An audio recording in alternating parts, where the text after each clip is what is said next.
so there's really no excuse not to listen to the Neil Archer Show. Well, hello, chaps.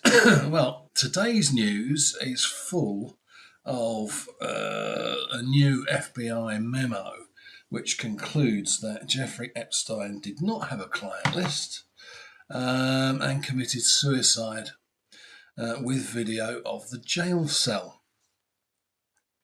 Now, this has apparently broken the internet in terms of the number of people who are interested in it. So there is another piece of news which I'm going to cover at the end of this video, which I think is quite important, that may get lost in the controversy that's surrounding this story about Epstein. So they're saying that they have footage of his cell for 11 hours showing that nobody went in. Well, I mean, I think that could easily be fabricated. So I'm not entirely convinced about that. Let's think about the actual things that we do know. One is that he had a broken bone in his neck. I can't remember what they call the bone, but apparently it's conducive to him having been strangled, not hung himself. So there's that piece of evidence. And at the end of the day, I think most people would agree that this is extremely fishy, and that I mean the things that have been said in the past by Pam Bondi, that she had his client list on her desk, they had hours and hours and hours of videotape. All of a sudden, they're now saying there isn't any. So the only conclusion I can come to is that there is some higher power, if you like, whoever or whatever that is preventing this from being made public. Now, a lot of people have said it's probably because Trump is involved. Well, I don't think that's true. I think the evidence on that one is that he was one of the only people who tried to assist with Epstein's prosecution. I know he's on the. I believe he's on the manifest for the aeroplane or the passenger list, whatever they call it. But I don't think. I think those were all internal flights. In fact, I don't think there were more than a couple, and they were sort of giving him a lift back to, Florida from wherever. So I don't think. I mean, it's my personal opinion that Trump. It's not the fact that he's involved that they're holding this back. So, what else could there be?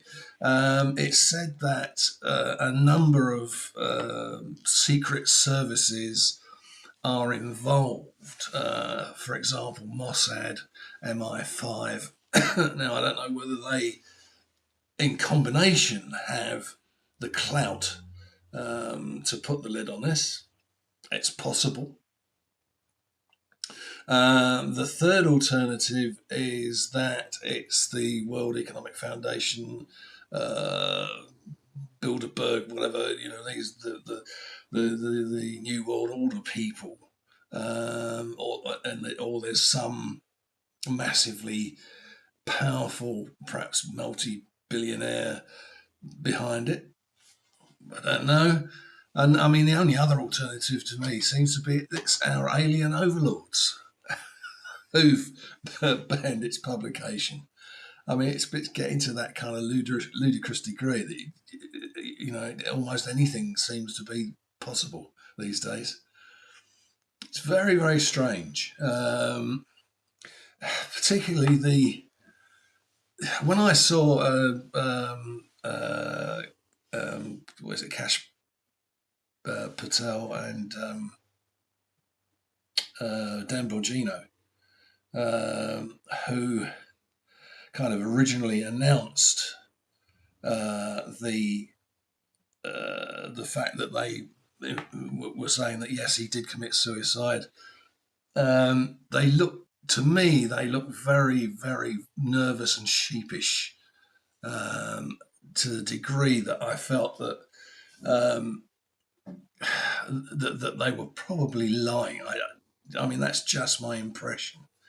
The whole thing is very, very, very peculiar, and I mean, there's been quite a few people online who've said it's never going to come out.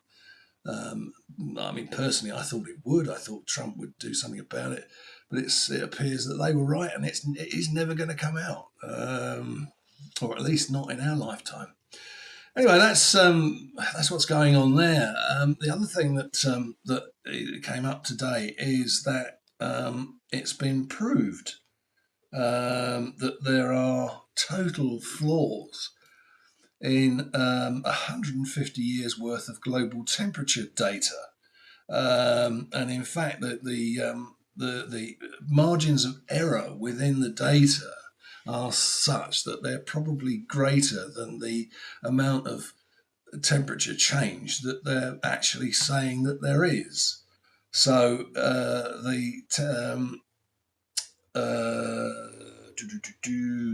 um, it says the temperature records in which measurement error exceeds the very climate trends they claim to show. So basically, it's all about the fact that these are based on temperatures that were starting to be recorded in I think it was 18 something or other. Boom. Yeah, so it was somewhere around the sort of mid 1800s, I think, and it's in here somewhere.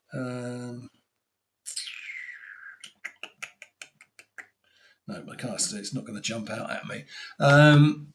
And of course, they started by measuring temperatures with thermometers, which is, I guess, a little bit hit and miss. And it was only in relatively recently that they turned over to digital temperature recordings. The other thing is that a lot of the places where they record the where they record the temperatures, whilst originally they were in the countryside, they've now had industrial areas and conurbations and what have you built up around them, and they say that those create sort of temperature. Can't remember what they call it now, but like temperature hotspots. That wasn't the term they used, but it's more or less the same. And so where these temperature recordings are made, are not necessarily representative of the rest of the country. The other thing is, well, virtually all the temperatures were taken in the USA or Europe.